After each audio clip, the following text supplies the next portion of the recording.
అడుగు అడుగున ధనదాహం, అధికారంపై అధిక మోహం, వ్యసనాలపై తగని వ్యామోహం.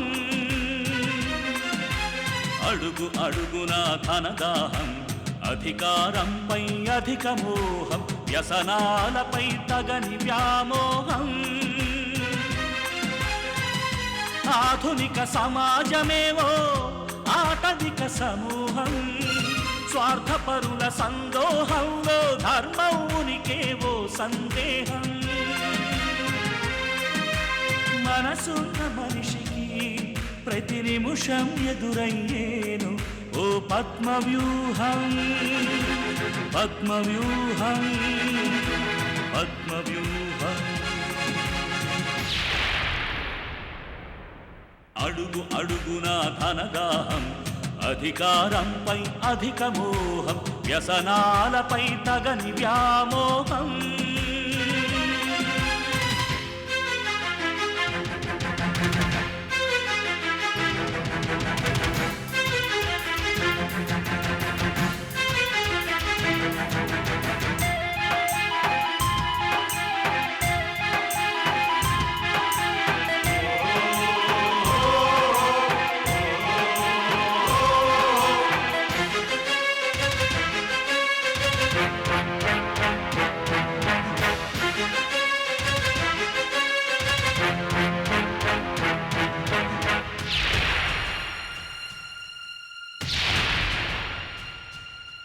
ప్రతి కదలిక వెనుక ఓ లాభానికై చింత, అవసరం లేకుంటే అరక్షణమైన నిలువరు నీ చెంత.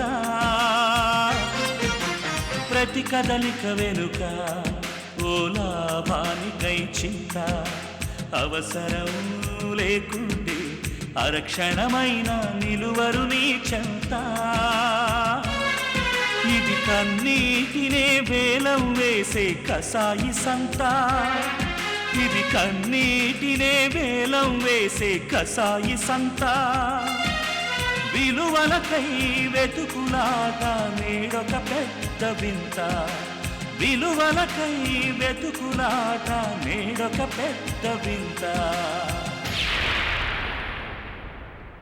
అడుగు అడుగున ధనదాహం, అధికారంపై అధిక మోహం, వ్యసనాలపై తగని వ్యామోహం.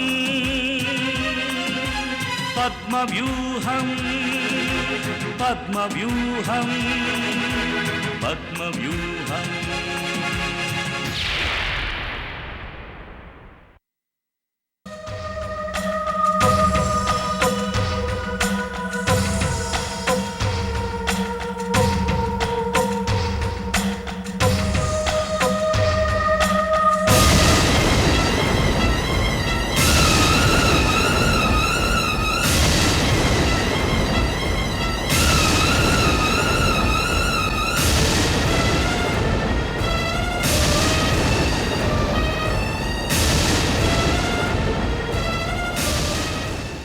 నేనిది ముందే ఊహించాను.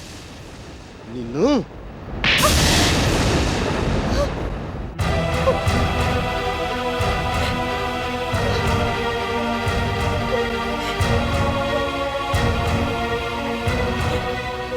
ఎక్కడికే నువ్వు? ఎక్కడికి? పద.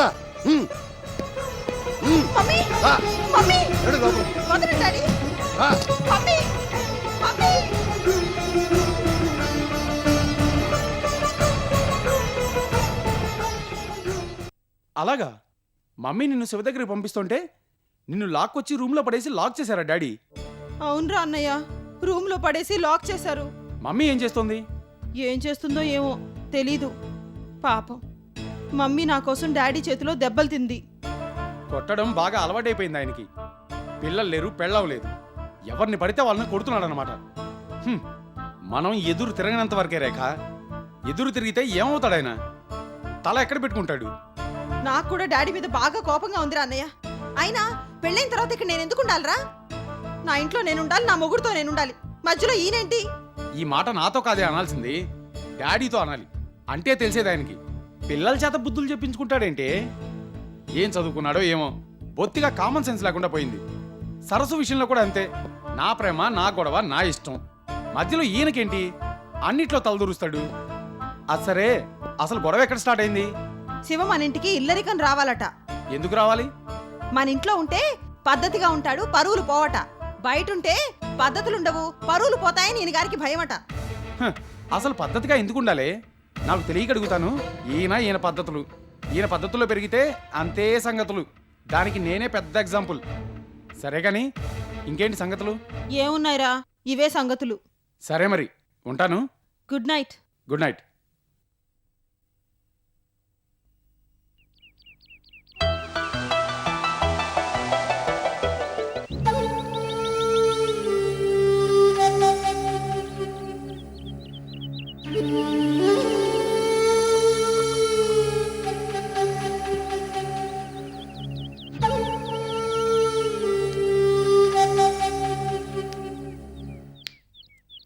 ఆహా, బాగుందయ్యా.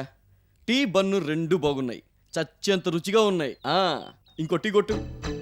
వెంటనే ఇంకోటియా? ఏ తాగకూడదా? టీ తర్వాత టీ తాగితేనే రంజుగా ఉంటుందయ్యా. కొట్టమ్మా, ఇంకో టీ కొట్టు.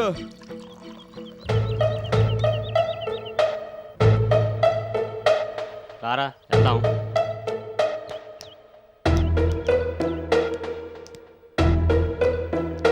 ఆహాహా, అద్భుతమయ్యా. టీ తాగుతున్నట్టుగా లేదయ్యా, మందు మందు కొడుతున్నట్టుగా ఉంది. నువ్వు నీ బడ్డీ నా కంటికి ఎలా కనిపిస్తున్నాయో తెలుసా? ఎలా కనిపిస్తున్నాయి సార్? ఈ బడ్డీ అంతా ఓ మొబైల్ బార్ లాగా, ఆ బార్లో నువ్వు స్టీవార్డ్ లాగా కనిపిస్తున్నావయ్యా. నాకు ఒక్క ముక్క అర్థం కాలేదు బాబు. కాదు, అయితే నువ్వు ఇక్కడ ఎందుకుంటావు?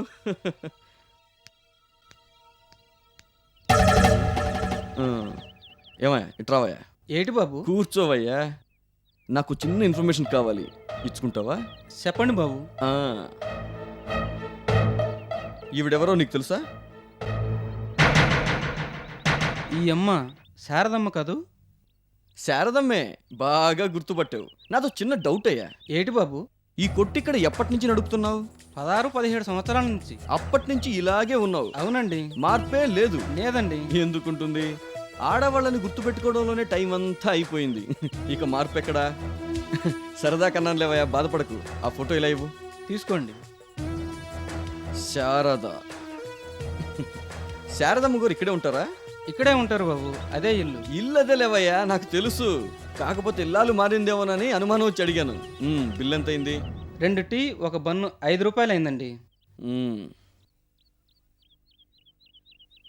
తీసుకో.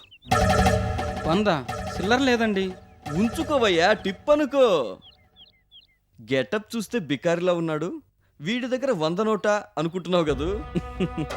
100 నోటే కాదయ్యా, మన దగ్గర 1000 నోట్లు కూడా ఉండేవి. మొన్నటి వరకు కోటీశ్వరులం, నిన్ననే ఇలా అయిపోయాం. రేపు మళ్ళీ కోటీశ్వరులం అయ్యా. అప్ అండ్ డౌన్ సహజం, దానికి బాధపడకూడదయ్యా. ఏమంటావు? నాకు ఒక్క ముక్క అర్థం కాలేదండి. కాదయ్యా, నీకు అర్థం కాకూడదనే చెప్పాను. వెళ్ళి పని చూసుకో, వస్తాను.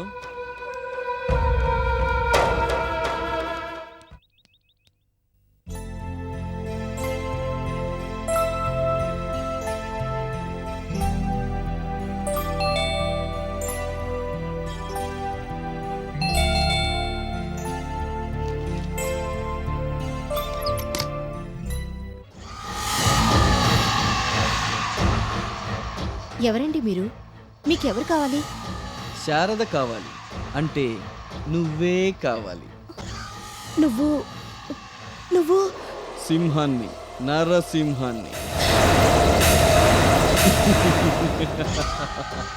లోపలికి రానా? నీడ పట్టున నెమ్మదిగా మాట్లాడుకుందాం. రా, మాట్లాడుకుందాం రా.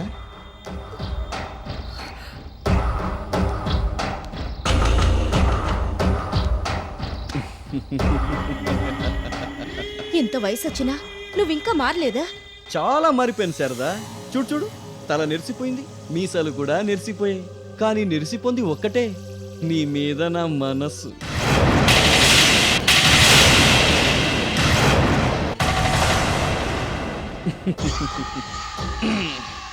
నా సంగతి ఎందుకులే గాని, మీ ఆయన కృష్ణేశ్వరరావు, పిల్లలు ఎలా ఉన్నారు? బాగున్నారా? బాగున్నారు. మా భాస్కర్ కూతురు ఎలా ఉంది? ఏంటి అంతలా షాక్ అయ్యావు? అంటే ఇంకా రహస్యం రహస్యంగానే ఉందన్నమాట.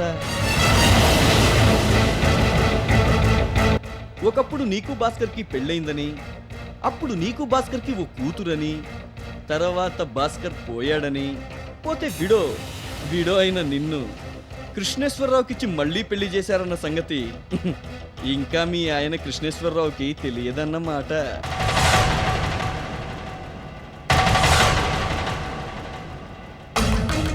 ఆ చూపే చెప్తుంది కృష్ణేశ్వరరావుకి ఇవేవీ తెలియదని. నాకు కావాల్సింది అదే, లేకపోతే నేనెలా బతుకుతాను? దెబ్బైపోయాను శారదా, జీవితంలో బాగా దెబ్బైపోయాను. జ్యోతి లేదు, మన జ్యోతి మావిడ, అది నన్ను వదిలేసింది. తన మాట నేను వినడం లేదని, నేను మళ్ళీ మందుకి సిగరెట్కి అలవాటు పడిపోయానని, ఇక అసలు బాగుపడనని చెప్పుచ్చు కొట్టి మరీ మెడబట్టు గెంటేసింది. దాంతో మళ్ళీ వైజాగ్లో వచ్చి పడ్డాను. ఇప్పుడు నువ్వే దిక్కు, నువ్వేనా నాదుకోవాలి. నేనేం చేయాలి? ఏం చెయ్యాలన్నది మళ్ళీ వచ్చి చెబుతాను. అసలు నేను ఇప్పుడు ఎందుకు వచ్చానో తెలుసా? ఎందుకొచ్చా? గుట్టుగానే ఉందా లేక రట్టయిపోయిందా అన్న సంగతి తెలుసుకుందామని వచ్చాను. గుట్టుగానే ఉంది, మనకు కావాల్సింది అదే. వస్తాను.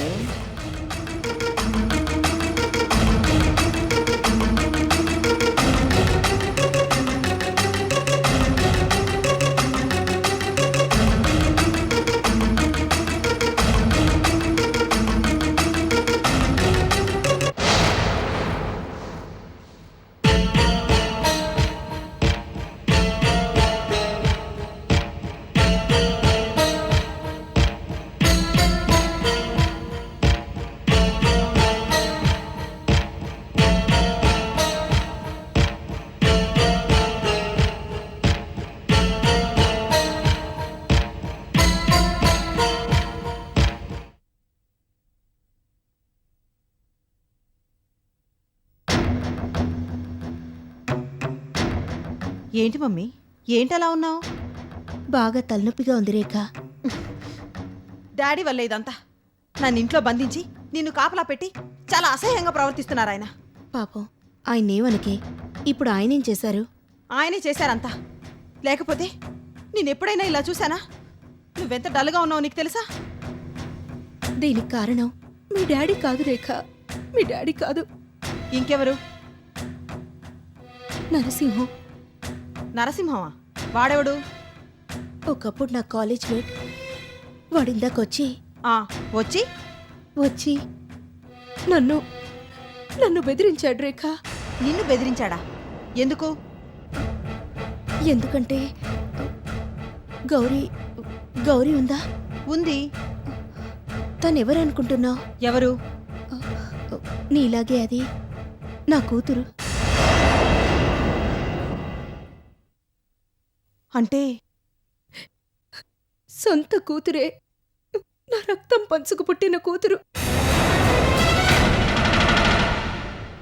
మమ్మీ? అవునమ్మా. అసలు జరిగిందేంటో తెలుసా?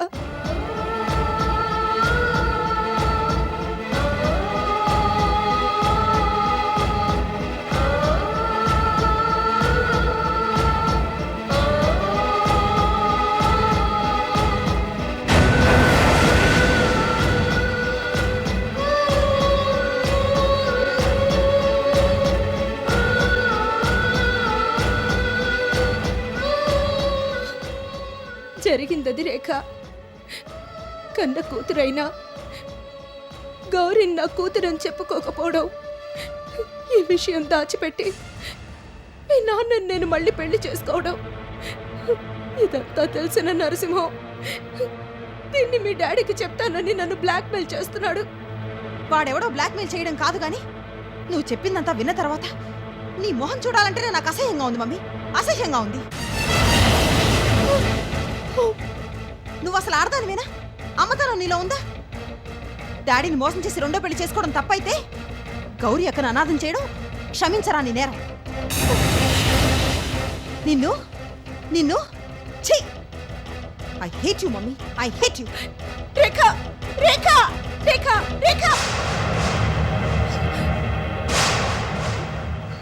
అయితే అయితే ఇదంతా నా ఊహ అన్నమాట.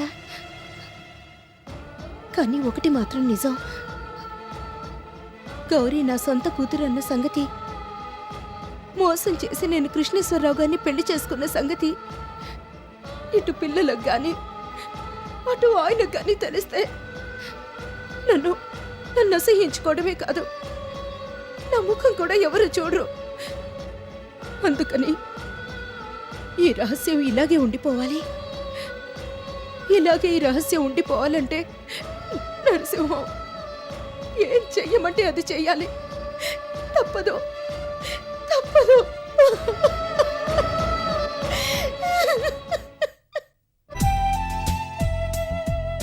డాడీ ఎందుకు ఇలా ప్రవర్తిస్తున్నారో అర్థం కావట్లేదు. ఆయనంటే కోపం, అసహ్యం రెండూ కలుగుతున్నాయి. నా మీద ప్రేమతో నా జీవితాన్ని నాశనం చేస్తున్నారు ఆయన.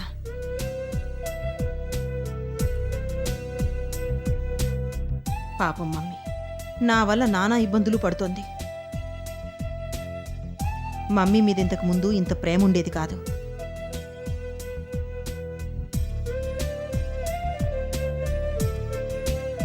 ఈ మధ్య మమ్మీ అంటే ప్రేమ ఎక్కువ అవుతోంది. ఏం చేస్తున్నావు రేఖ? ఏం లేదు మమ్మీ. డైరీ రాస్తున్నావా?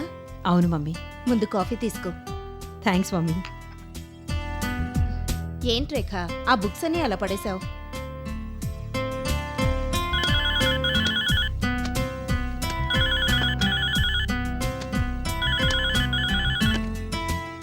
హలో, రేఖ, నేను సంపత్ మాట్లాడుతున్నాను. చెప్పండి సంపత్. మృదుల ఎలా ఉంది? చనిపోయింది. వాట్? మృదుల మృదుల చనిపోయిందా? ఏంటి మృదుల మృదుల చనిపోవడం ఏంటి? అవును మమ్మీ, మృదుల చనిపోయిందట. వస్తున్నాను సంపత్, వెంటనే బయలుదేరి వస్తున్నాను. నేను మృదుల వాళ్ళ ఇంటికి వెళ్తున్నాను మమ్మీ.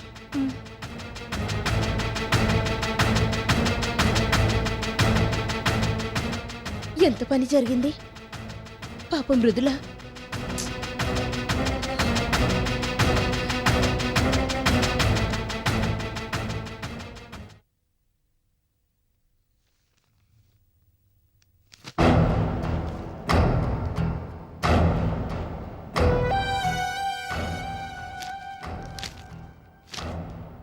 నాలో ఇంత మార్పుకి మృదులే కారణం. మృదులపై సంపత్కి ఉన్న ప్రేమను చూసే నేను శివని ప్రేమించడం నేర్చుకున్నాను. నిన్న డాడీ నా మీద కోపడకపోతే, నన్ను ఇంట్లోంచి పొమ్మనకపోతే నాలో ఇంత మార్పు వచ్చేదే కాదు. ఇల్లొదిలొచ్చింది నేను మృదుల వాళ్ళింటికి వెళ్ళాను. నేనలా ఇల్లొదిలి రావడం తప్పని మృదుల నన్ను తిట్టింది. ఈ రాత్రి ఇక్కడే పడుకో, రేపు పొద్దునే మీ ఇంటికి వెళ్దాం అంది. నేను మృదుల పడుకున్నా. ఓ రాత్రి వేళ మృదుల బెడ్ మీద నుంచి లేచి రూమ్ తలుపులు తెరుచుకొని వెళ్ళటాన్ని నిద్రపట్టని నేను గమనించాను. అసలప్పుడు ఏం జరిగిందంటే, ఏం జరిగింది?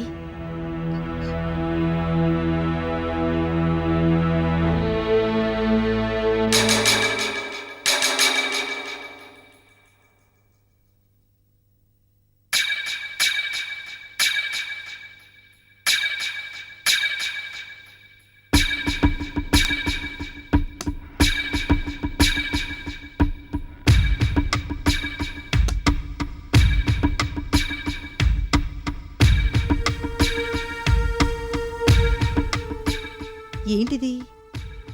మృదుల ఎక్కడికి వెళ్తోంది?